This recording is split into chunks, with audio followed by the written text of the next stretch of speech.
जंग में कूद रहा फ्रांस, पहले भी कहा था और अब क्लियर हो गया है। फ्रांस के राष्ट्रपति इमैनुअल मैक्रोन ने कहा कि हम 8 युद्धपोत, 2 हेलीकॉप्टर कैरियर और उसके अलावा 1 एयरक्राफ्ट कैरियर मिडिल ईस्ट में अरब सी के अंदर भेजने वाले हैं, मिडिल ईस्ट में तैनात करने वाले हैं ताकि डिफेंसिव ऑपरेशन शुरू कर सकें। जो अरब देशों पर हमले हो रहे हैं हम अपने एयरक्राफ्ट कैरियर से उन्हें रोक सकें। सीधी बात है, अरब को अमेरिका नहीं बचा पा रहा है तो यहाँ अमेरिका हार गया, बुरी तरह से पिट रहा है। तो अब यहाँ पर फ्रांस हीरो बनने के लिए जंग में कूद रहा है और ये जंग वर्ल्ड वॉर की तरफ बहुत करीब जा चुकी है। And we're also setting up, as we speak, a purely defensive mission. This is a support mission, the purpose of which is to work with other European and indeed non-European states. The purpose, again, as soon as possible, when we pull out of the more intensive part of the conflict, to provide escorts, container ships to gradually reopen the Strait of Hormuz, which is of course a passage for international trade. It also Iran के national security adviser ने कहा है, Larijani ने, कि ऐसा हो ही नहीं सकता कि अमेरिका इजराइल आग लगाएं और इलाके में स्ट्रेट ऑफ हॉर्मुज में शांति आ जाए। उनको ये आग लगाना बंद करना होगा, तभी इलाके में शांति आएगी। ईरान ने कहा है कि हमारा जो कश आइलैंड है, वहां कश आइलैंड में हमारी वाटर चेन है, वाटर सप्लाई है, तो हमारे किसी दूसरे पड़ोसी देश की मदद से उस वाटर सप्लाई मशीनरी को, सिस्टम को कश आइलैंड पर अमेरिका ने निशाना बनाया है। तो यानी एक ऐसा देश का अब नाम आने वाला है जिस पर अब ईरान हमले करेगा। मेरे दोस्तों, अरब सागर में ईरान का एक वॉरशिप था जिस पर अमेरिका ने हमला कर दिया है। देख लीजिए।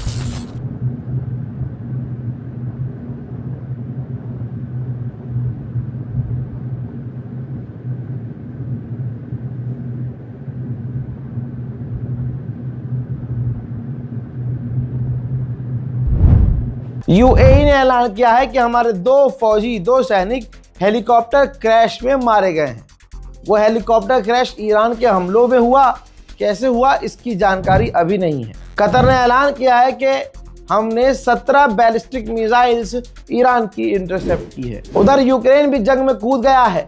यूक्रेन ने आधिकारिक तौर पर बताया है कि 11 अलग अलग देशों ने हमसे मिडिल ईस्ट से मदद मांगी कि आप हमारी ईरान के ड्रोन को रोकने में मदद कीजिए, लिहाजा हमने अपने एक्सपर्ट मिडिल ईस्ट में भेज दिए हैं। फ्रांस के पास बहुत सारे ऑयल रिजर्व हैं, तो इमैनुअल मैक्रोन ने कहा कि हम जो हमारा ऑयल रिजर्व है उसमें से 20 से 30 ऑयल रिजर्व का इस्तेमाल शुरू करेंगे। वहीं कुवैत ने कहा है कि इराक की ज़मीन का इस्तेमाल करके, बगदाद की ज़मीन का इस्तेमाल करके हम पर यानी कुवैत पर हमले हुए हैं। हजरात, अमेरिका शुरू से हर चीज़ में झूठ बोलता आया है।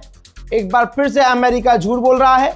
उसने कहा कि हमारा patriot air defence system fail नहीं हुआ, ना हमारे कोई लोग घायल हुए ऐसी घटना में।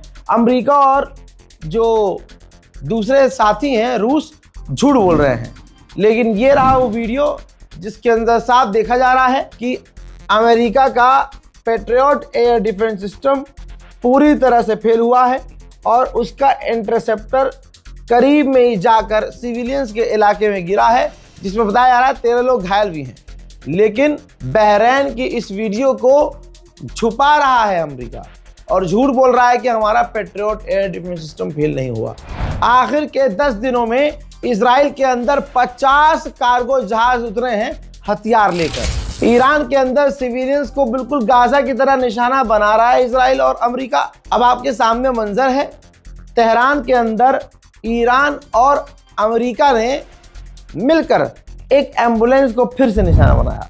उधर डोनाल्ड ट्रंप पलट गया है।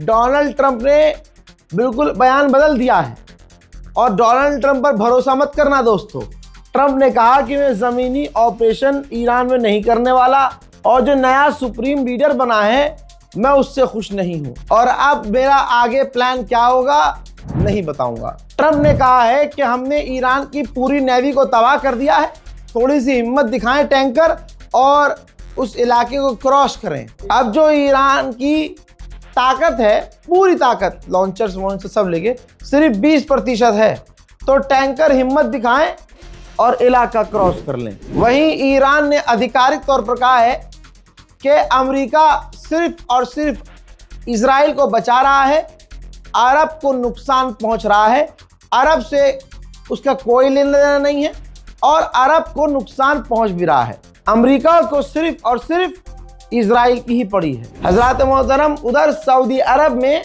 7वां अमेरिकी फौजी मारा गया है। ईरान के जनरल कमांडर की माने तो वो कह रहे हैं कि इस जंग की हम 10 साल से तैयारी कर रहे थे। ईरान के विदेश मंत्री ने कहा कि जंग को 9 दिन हो चुके हैं, तेल के दाम डबल हो चुके हैं, अमेरिका हमारे न्यूक्लियर फैसिलिटी, ऑयल फैसिलिटी और सिविलियंस फैसिलिटी को निशाना बनाने वाला है और बना रहा है। लेकिन हम भी ऐलान कर देते हैं कि अमेरिका और इजराइल के लिए, दुश्मन के लिए आने वाले समय में और सरप्राइज आने वाले हैं और हम जंग के लिए तैयार हैं। तेल अवीव के अंदर, इजराइल के अंदर आले यहूद भागना ऐतिहासिक तौर से शुरू कर चुकी है। जैसे बाप दादाओं ने किया वैसे आले यहूद आज कर रहे हैं। इजराइल के international airport Ben Gurion airport पर लाखों लोगों का मजमा है और भाई यहूदी लोग इजराइल छोड़कर भाग रहे हैं। यकीन नहीं आ रहा तो देख लीजिए।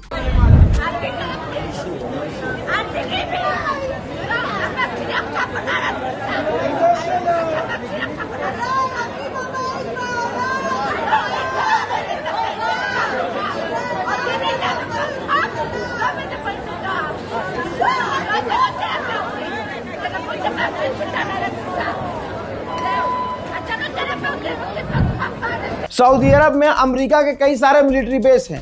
खबर यह है कि उनमें से अमेरिका अपना एक अमेरिकी मिलिट्री बेस सऊदी अरब में खाली करवा रहा है। ईरान ने खुर्रम शहर 4 मिसाइल दागी थी और ये मिसाइल दागने से पहले अमेरिका 11 मरतबा कह चुका है कि हमने उनके लॉन्चर्स तबाह कर दिए हैं।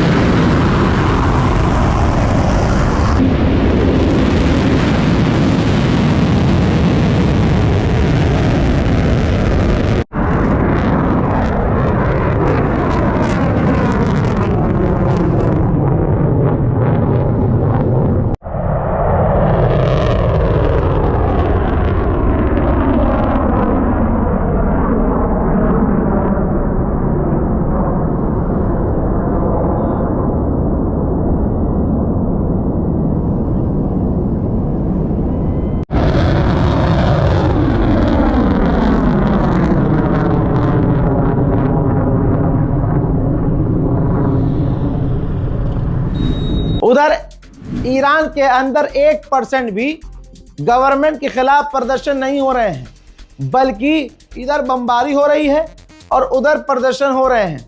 ईरान के समर्थन में हो रहे हैं।